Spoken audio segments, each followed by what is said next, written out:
지난 5, 6월에 우리 교회에 젊은이들, 교우들이 많이 새로 등록했어요. 특별히 우리 교수 권사님이신 장등열 권사님, 정도영 권사님 두 분을 통해서 한 수십여 명의 대학생들이 우리 교회 식구가 됐는데, 그 젊은이들에게 성경을 좀 가르쳐 주면 좋겠다, 그런 얘기를 우리 장 권사님이 해주셔서 제가 부목사님하고 함께 뭘 좀 좋은 교재를 택하면 좋을까, 그래서 우리 부목사님 시켜서 많은 교재들을 보게 했어요.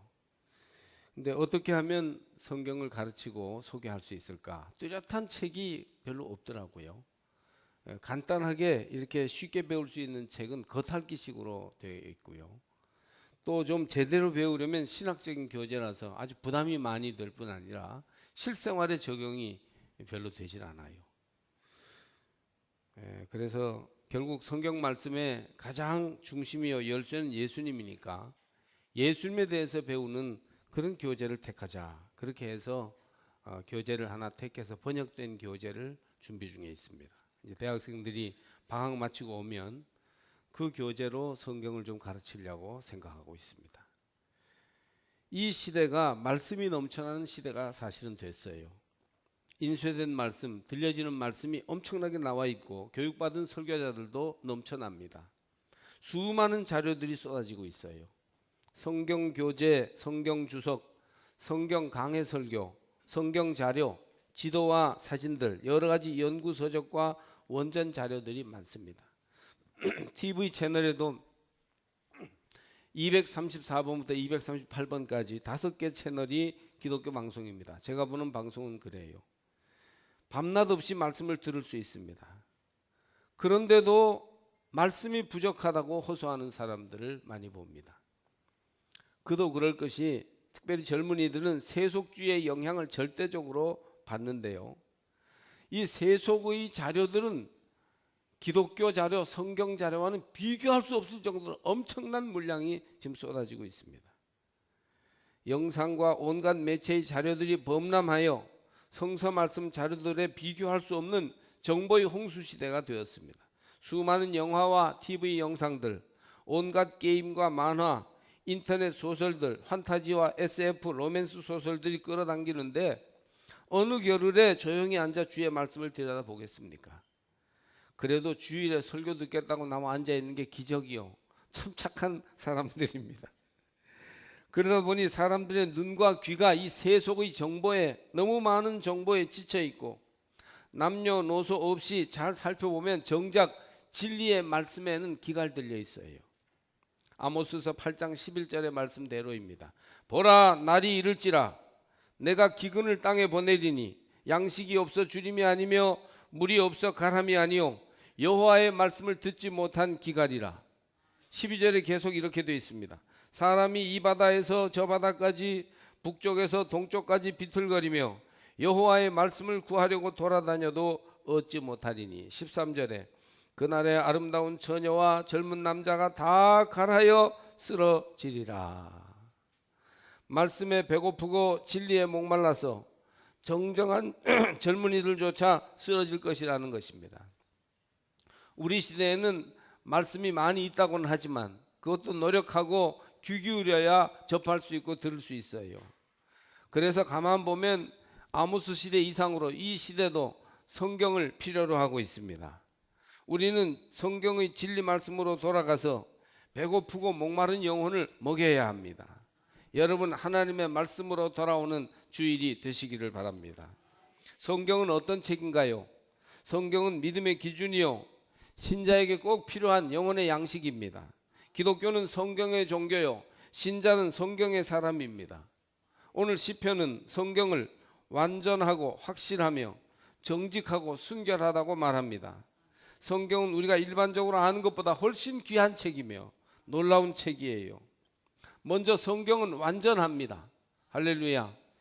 성경에는 꼭 필요한 말씀이 꼭 필요하게 있습니다. 성경은 보탤 것도 뺄 것도 없이 온전하고 충분하게 들어가 있습니다.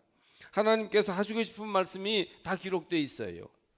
따라서 우리는 성경을 완전한 책으로 알고 읽고 들어야 하며 여기에 가감하려는 생각을 가져서는 안 됩니다. 또 성경은 확실하고 정직합니다. 거짓이나 실수가 존재하지 않는다는 거예요. 언제나 확실하시고 진실하신 하나님의 말씀이기 때문입니다. 물론 이것은 신앙적인 말입니다. 성경의 기록과 전승과 번역 과정에는 물론 오류와 실수가 있을 수 있어요. 그러나 그 모든 것을 꿰뚫고 성경을 살아있고 완전한 말씀이 되게 하시는 분은 하나님이십니다. 하나님의 말씀이기 때문에 인간적 오류가 개입되어 있어도 그것은 확실하고 정직한 말씀인 것이에요. 성경의 진리는 거짓 없는 살아있는 말씀으로 우리 가운데 일하시어서 늘 사모하는 영혼을 실망시키는 일이 없습니다. 그뿐 아니라 성경은 순결합니다. 때가 묻지 않은 순수한 말씀이에요. 우리 귀에 쏙 들어오고 굉장한 능력으로 감동시키며 고꾸라지게 만드는 강력하고 위대한 설교도 많지만 성경만큼 순수하게 하나님을 보여주고 주의 뜻을 그대로 증언하는 말씀은 없습니다. 모든 설교와 성경 공부, 모든 강해와 간증들은 따라서 다 성경을 드러내며 성경을 보여주고 성경을 중심 삼아야 합니다. 그리하여 주님만이 성경 안에서 밝히 드러나도록 주의 육성이 가깝게 우리에게 들리도록 하려면 오직 성경을 보여주어야 합니다. 그러면 성경이 우리에게 아주 중요한 책인 것은 알겠는데 어떤 유익이 우리에게 있느냐? 오늘 성경이 네 가지로 7절과 8절에서 말씀해요. 여호와의 율법은 완전하여 영혼을 소성시키며 여호와의 증거는 확실하여 우둔한 자를 지혜롭게 하며 여호와의 교훈은 정직하여 마음을 기쁘게 하고 여호와의 계명은 순결하여 눈을 밝게 하시도다. 첫째로 성경은 영혼을 소성케 합니다. 신선하게 하고 깨어나게 한다는 그런 말이에요. 새벽에 깨어나서 정신이 바짝 드는 것처럼 그렇게 성경은 우리 영혼을 깨어나게 하고 신선하게 한다는 것입니다. 영혼을 양육하는데 영혼의 양식인 성경만큼 유익한 것은 없습니다. 성경은 우리 영혼을 생기 있게 하고 힘 있게 하는 것입니다. 우리 영혼이 하나님의 말씀으로 양육될 때 우리는 영혼이 깨어나고 조화로운 인격을 가진 행복한 사람이 될 수 있습니다. 여러분 그냥 설교니까 반 졸린 그런 마음으로 듣지 마시고 마음으로 들어 이 성경을 아멘으로 받으시기를 바랍니다. 어째 영 염려가 됩니다. 예?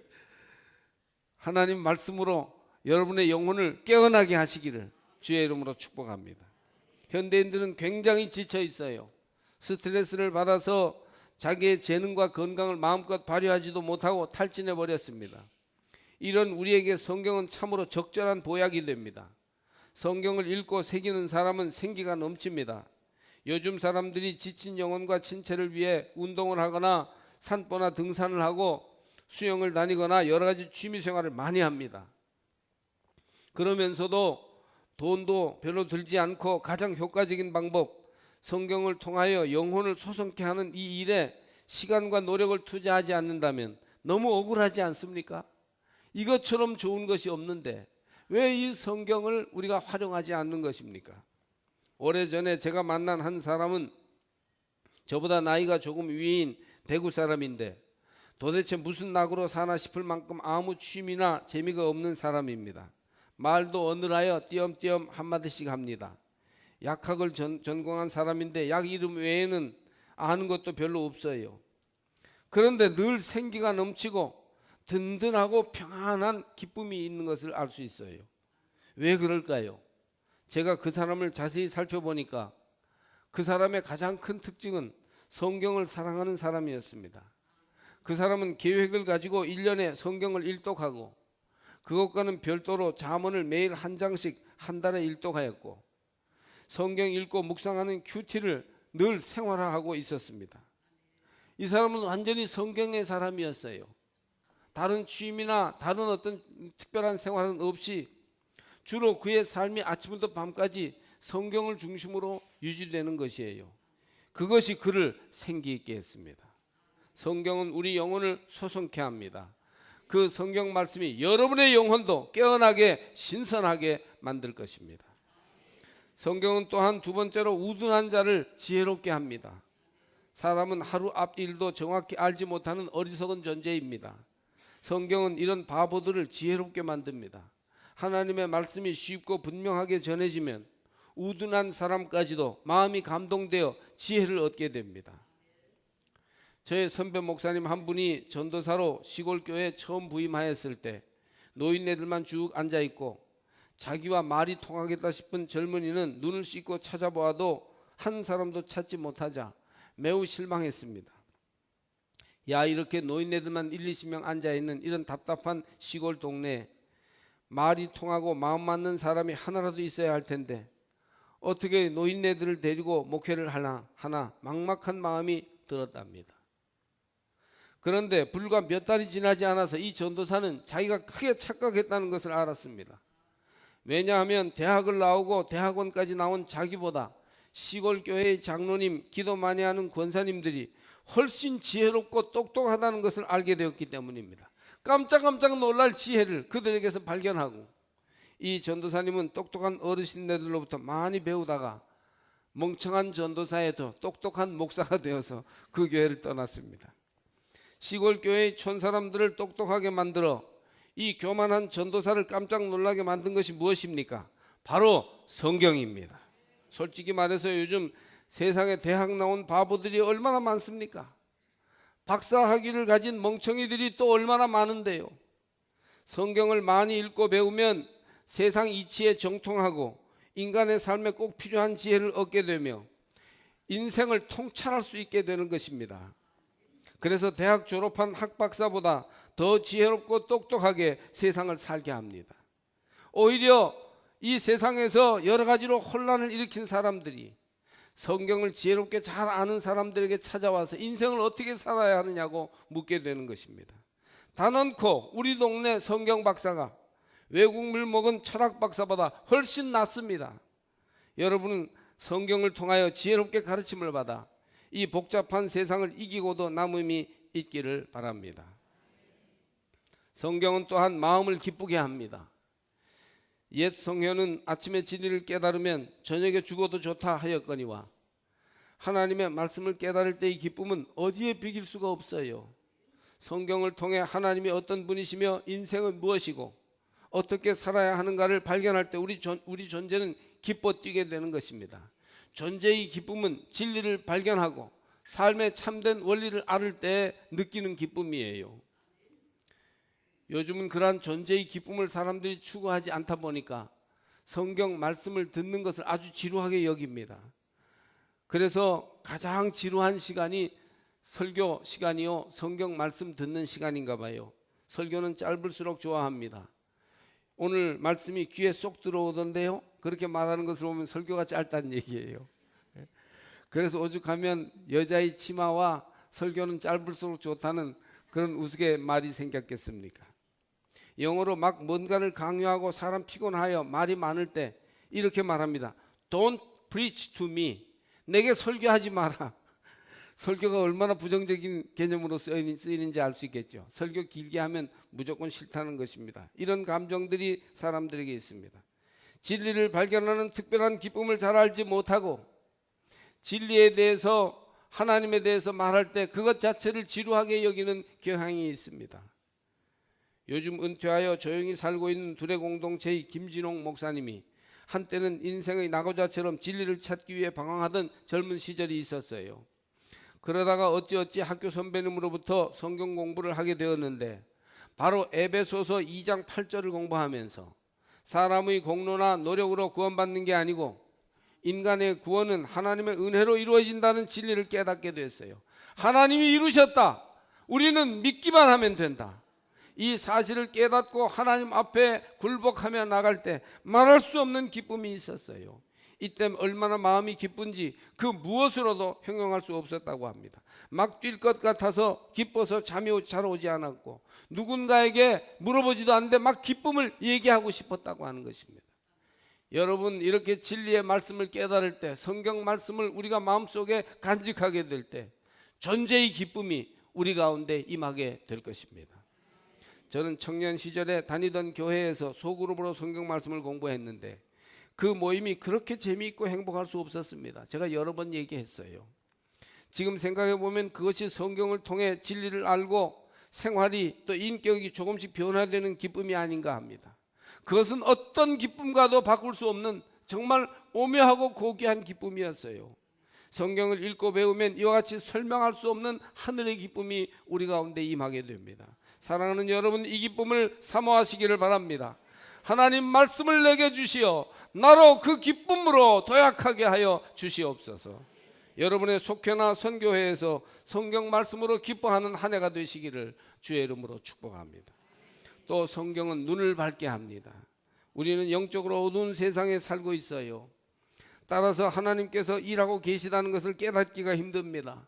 무기력과 좌절에 빠진 사람들이 많아요. 먹고 사는 것은 예전보다 10배, 20배 좋아졌는데 우리의 삶의 행복 지수는 점점 내려가고 있고 많은 사람들이 혼란과 절망에 빠져 있습니다. 어두워져서 어디가 길이냐, 어디로 가야 하느냐, 내 삶의 비상구는 어디냐 사람들이 찾고 있지만 좀처럼 출구를 찾지 못하고 있습니다. 중요한 결정을 내려야 할 때 하나님의 뜻이 무엇인지 분별하기도 힘듭니다. 이때 하나님의 말씀은 우리의 눈을 밝게 해줍니다. 우리가 하나님의 말씀 아래에서 살면 하나님께서 원하시는 뜻과 그분이 어떤 분이신지를 아는 지식이 더욱 자라나게 될 것이에요. 그리고 우리가 어떻게 살아야 하는지 쉽게 깨달을 수 있습니다. 하나님의 말씀으로 영의 양식을 삼아 풍성히 공급받을 때 점점 더 자신이 본래 지어진 모습대로 하나님의 모습대로 닮아가고 있음을 발견하게 될 것입니다. 하나님의 말씀은 우리의 감겨지고 어두워진 눈을 밝게 하셔서 인생 자체를 밝게 볼 수 있도록 해주시는 것입니다. 철학자 디오게네스는 대낮에 아테네 시내를 등불을 들고 다녔다고 합니다. 너무나 유명한 일화죠. 왜 대낮에 디오게네스가 미쳤나? 왜 대낮에 등불을 들고 다닌단 말인가? 그것은 세상이 너무 어두워졌기 때문에 누가 세상을 밝혀줄 지혜를 가지지 않는가? 사람을 찾았다는 것이에요. 아테네 시내 아고라라는 언덕까지 정말 그 등불을 들고 다녔다는 것입니다. 사실은 세상이 어두운 것보다는 내 마음이 어두운 것이 문제요. 내 눈이 흐린 것이 문제 아닙니까? 내가 눈을 감고 있으면서 아무것도 안 보인다 그러면 어떡합니까? 눈을 떠야지. 내 눈이 어두운데 세상이 어두울 수밖에 없지 않겠습니까? 내가 까만 안경을 쓰고 세상을 보니 세상이 까맣게 보이는 것을 알지 못하고 있는 것이에요. 성경은 마음의 어둠을 몰아내고 눈을 밝게 합니다. 여러분이 성경을 가까이 하며 정기적으로 읽고 성경을 앞길의 등불로 삼을 때 성경이 여러분의 눈과 마음을 밝게 만들어 줄 것입니다. 성경을 많이 읽고 이해하며 마음에 새기고 있을 때는 인생에 무슨 일을 만나도 별로 당황하지 않습니다. 믿는 사람이 든든하고 무서운 일, 위험한 일, 절망적인 상황을 만나도 의연한 것은 진리가 그 속에 있기 때문이고 인생의 날들이 위로 올라가고 밑으로 내려가는 때가 많을지라도 결국은 하나님께서 어디로 이끌어 가실지를 깨닫고 있기 때문이지요. 뭔가 통찰력이 생겨서 조급한 마음을 가지지 않게 됩니다. 그러나 성경과는 멀어져서 진리와는 상관없는 삶을 살고 있으면 아주 조그마한 일에도 바이올린 줄처럼 예민하게 반응하면서 조급하여 금방 죽을 것처럼 난리법석을 떠는 것입니다. 중요한 결정을 내릴 때 쉽게 어떤 방향을 정할 수 있는 것도 성경이 우리를 붙잡아 줄 때입니다. 가치관이 뚜렷하고 하나님 뜻에 대한 분별력이 생기기 때문이죠. 말씀으로 눈이 밝아진 사람은 인생을 참으로 지혜롭게 살 수 있으며 힘있게 든든하게 걸어갈 수 있습니다. 조용하지만 힘이 있고 남들보다 천천히 가는 것 같은데 방황하지 않으며 고독을 즐길 줄 알지만 사람들과 누구와도 잘 어울리게 되는 것입니다. 사랑하는 성도 여러분, 하나님의 말씀인 성경을 읽고 듣고 그 말씀에 순종하며 나누시기를 바랍니다. 먼저 우리는 성경을 읽어야 합니다. 때를 얻든지 못 얻든지 생명의 양식을 얻기 위해 성경을 읽기에 힘쓰십시오. 나는 눈이 어두워 성경을 잘 못 읽습니다. 난 어릴 때 배우지 못하여 까막눈이라 성경을 읽지 못합니다. 이렇게 핑계할 수 없는 것은 요즘은요 듣는 성경도 너무 잘 나와 있어요. 아니 그래 키기만 하면 되는데 나는 성경 못 읽어요 하면 이만저만한 그 모순이 아니죠. 성경 읽기의 계획을 세우고 규칙적으로 읽어야 합니다. 통독을 해나가되 때로는 정독을 겸하여 하시기를 바랍니다.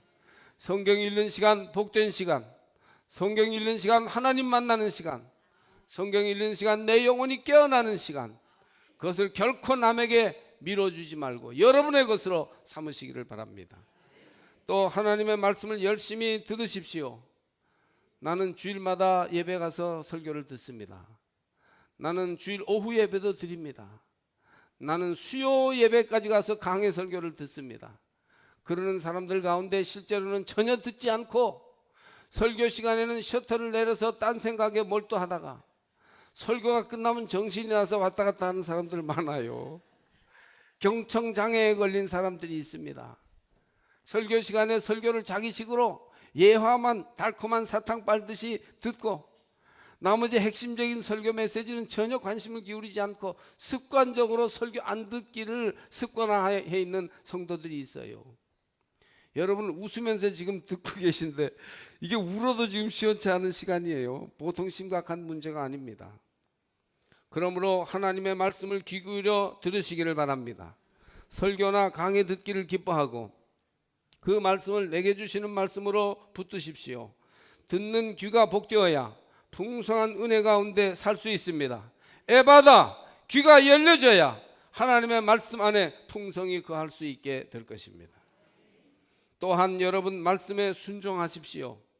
자기 생활에 적용하되 말씀에 순종해야 됩니다. 많은 성도들이 자기가 말씀 위에 서서 말씀을 평가하고 가감하고 해석하려고 하고 있습니다. 안 될 일이에요. 내가 말씀에 의해서 가감당하고 말씀의 나를 해석하도록 해야 되는 것입니다. 말씀 앞에서 내가 중심이 되려고 하지 말고 주님을 중심 삼고 말씀에 순종함으로 인격이 말씀 따라 변화되는 역사가 일어나시기를 바랍니다. 또 받은 바 은혜의 말씀을 우리는 때를 얻든지 못 얻든지 자꾸 나누어야 합니다. 다른 사람과 말씀을 나눌 때 그 말씀이 더욱 풍성해진다는 것을 아십니까? 우리는 말씀을 나누면 2배가 되는 줄 아는데 어떤 데는 10배가 되고 100배도 돼서 말씀을 나눌 때 엄청난 폭발력이 생겨나게 됩니다. 작은 감동을 자꾸 나누면 커지고 한 번 받은 감동을 나누면 점점 많아집니다. 그래서 말씀이 12광주리에 담긴 그런 음식처럼 놀라운 결과로 우리의 삶에 풍성한 은혜를 끼쳐주는 것이에요. 여러분 속회에서 뭘 하십니까? 왜 모였다가 형식적으로 흩어지기를 반복하십니까? 속회에서 받은 바 말씀을 나누어야 할 거 아닙니까? 선교회가 말씀 나누는 곳이 되게 하시기를 바랍니다. 기독교는 한 책의 종교이고 웨슬리는 스스로를 한 책의 사람이라고 불리기를 좋아했어요. 매일 기도와 명상 그리고 자기 성찰을 위한 가장 중요한 자료가 되었습니다. 성경 자체를 알기 위해서 노력한 것이 아니라 이것이 중요한데 성경을 통해서 하나님을 알고 만나기 위한 목적으로 성경을 읽고 듣고 묵상했습니다. 웨슬리는 이렇게 말했어요. 성경을 탐구하는 일은 하나님께 속한 것들을 이해하기 위한 길입니다. 성경 말씀을 주야로 묵상하십시오. 그러면 가장 선한 지식 그리고 유일하신 참 하나님을 알게 됩니다. 성경을 통해서 하나님을 만나고 성경을 통해서 인생의 진리를 깨닫고 성경을 통해서 참 평안의 길을 발견하게 되는 것입니다. 성경 말씀과 관련한 웨슬리의 유명한 고백입니다. 여기에 나 홀로 있노라. 그리고 오로지 하나님이 여기 함께 계시도다. 그분의 현존 앞에서 나는 그분의 책을 열고 읽노라.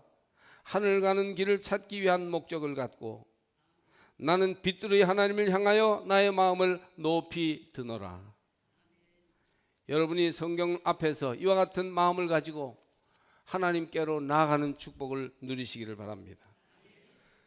다행스럽게도 우리 교회는 성경을 많이 읽는 교회입니다. 상대적으로 그렇다는 것이에요. 정말 바람직한 수준에까지 읽는지는 저는 아직도 미흡하다고 봅니다. 지난 한 해 동안 보고된 분들만 해도 성경을 3번 이상 통독하신 분이 여러분입니다. 우리 지방에서 성경 많이 읽기로 1등일 것입니다. 아마 지금까지 신앙생활 하면서 한 번 이상 통독하신 분들은 수백 명은 되리라고 생각합니다. 지방에서 주는 성경 통독상을 받을 때는 우리 교회가 제일 많았던 것 같습니다. 정말 잘하는 일입니다. 여러분 느긋한 마음을 가지면서 야 그러면 그렇지 우리 교회가 성경을 많이 읽으니까 이제 좀 덜 읽어도 되겠다 이렇게 생각하신다면 큰 착각이에요. 그런데 제가 냉정하게 우리 교우들의 형편을 볼 때 안 읽는 사람들이 훨씬 많습니다. 지방에서 상 받는 사람은 10분의 1, 20분의 1의 소수에 불과하고 더 많은 사람, 더 많은 교우들이 사실은 성경을 전혀 펴보지도 않는 사람들도 많은 것을 저는 알고 있습니다. 성경과는 거의 아무런 관계도 없다시피 하면서 어떻게 그렇게 오랫동안 교회를 잘 다니실 수가 있습니까? 놀랍고도 놀라운 일이 아닐 수 없습니다. 이렇게 성경 말씀, 진리 말씀과는 관계없이, 사모함이 없이, 그것을 삶 속에 적응함이 없이 교회를 오래 다니니까 신앙생활이 미신적이 되고 마는 것이에요. 신앙생활이 아무런 내 삶에 활력과 생명력을 가지지 못하는 것입니다. 이제 여러분 성경으로 돌아오십시오. 성경을 펴고 성경 곁에서 늘 생활에서 성경을 가까이 하는 성도의 삶을 살아가시기를 바랍니다. 모일 때마다 형식적으로 모였다는 보고만 할 게 아니라 정말 성경 말씀을 배우고 잘하는 기쁨을 누리시기를 바랍니다. 말씀을 받은 기쁨, 말씀을 깨달은 감격을 함께 나누는 시간이 되어서 나의 말씀이 당신의 말씀과 서로 연합해서 폭발적으로 영적으로 성장하는 그런 구원의 은혜가 여러분 속회에 있기를 주의 이름으로 축복합니다. 교회 생활하면서 성경 읽는 것만큼 수지 맞는 것이 없습니다. 성경을 읽으니 영혼이 소성케 되고 지혜롭게 되며 마음이 기뻐지고 눈이 밝아집니다. 거기다가 상도 받고 칭찬도 듣습니다. 거기다가 가정에서 존경받는 삶을 살게 되는 것입니다. 올해는 한 분도 빠짐없이 말씀과 함께 성경을 따라 자라가는 한 해가 되시기를 바랍니다.